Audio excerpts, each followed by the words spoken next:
بسم اللہ الرحمن الرحیم الحمد للہ الذی لا یبلغ مدحته القائلون ولا يحصي نعماءه العادون ولا يعدي حقه المجتهدون الذي ليس لصفته حد محدود ولا نعت موجود ولا وقت معدود ولا أجل ممدود فطر الخلائق بقدرته ونشر الرياح برحمته الصلاة والسلام على الرسول المسدد المصطفى الأمجد المحمود الأحمد سیدنا و مولانا و مولا الکونین جد الحسن والحسین معانی والقاسم محمد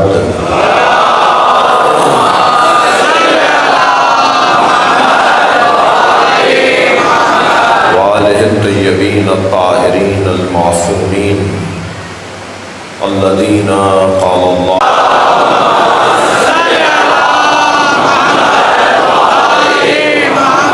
لعنت اللہ علی اعدائهم اجمعین من یوم عداوتهم الى قیام یوم الدین اما بعد قال الحکیم فی قرآن الکریم بسم اللہ الرحمن الرحیم هو الذی انزل علیک الکتاب منہ آیات محکمات ہن ام الکتاب واخر متشابہات فاما الذین فی قلوبهم زیغ فَيَتَّبِعُونَ مَا تَشَابَهَ مِنْهُ ابْتِغَاءَ الْفِتْنَةِ وَابْتِغَاءَ تَأْوِيلِهِ وَمَا يَعْلَمُ تَأْوِيلَهُ إِلَّا اللَّهُ وَالرَّاسِخُونَ فِي الْعِلْمِ يَقُولُونَ آمَنَّا بِهِ صلوات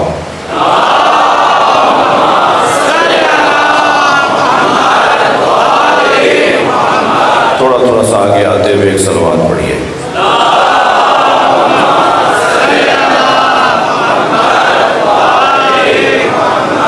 عنایت کیجئے تھوڑا آگے آئیے ایک صلوات پڑھتے ہوئے.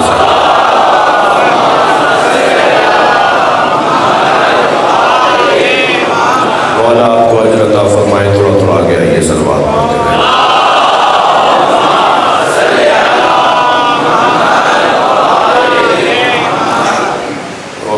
آخر میں جو دوست بیٹھے ہیں تھوڑا سا آگے آئے بیچ میں اور آخر میں.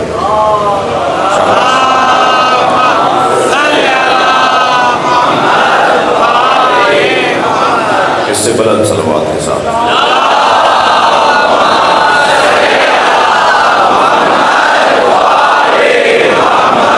مولا حسین کی زیارت نصیب ہو. اس دعا کی قبولیت کے صلوات.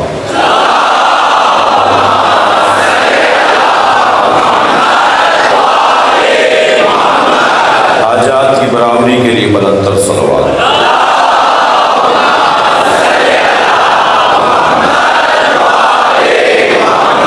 خاص حاجتوں کے لیے کہا گیا ہے.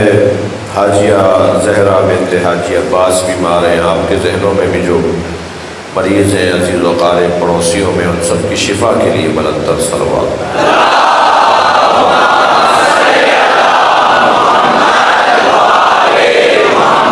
سورہ مبارکہ آل عمران ہے اور آیت کا نشان 7 ہے. 7ویں آیت میں نے آپ کے سامنے پڑھی ہے. یہ آیت قرآن اور اہل بیت کی عظمت کی آیت ہے. یہ طے ہے اللہ کی طرف, یہ اس کی جانب سے طے ہے کہ اللہ ہم سب کو اس دروازے پر لانا چاہتا ہے. وہ چاہتا یہ ہے کہ سب علی اور اولاد علی کے چاہنے والے ہو جائیں. یہ میں اپنی سادہ سی زبان میں کہہ گیا. اللہ چاہتا یہ ہے کہ سب اس دروازے پر آ جائیں اور سب کو آنا ہے اس دروازے پر. جو آج آ گئے ہیں وہ سابقون میں سے ہیں, جو کل آئیں گے وہ متاخرون میں سے ہوں گے. آنا سب کو ہے. جن پر حقیقت روشن ہوتی جا رہی ہے وہ اہل بیت کے چاہنے والوں میں شمار ہوتے جا رہے ہیں. اچھا, یہ تو تسلی رہے میرے ان بھائیوں کے لیے جو میرے ان جملوں سے ذرا خفا ہوں گے کہ جتنے بھی اللہ رسول اور اہل بیت کے چاہنے والے ہیں وہ سب برابر نہیں ہیں.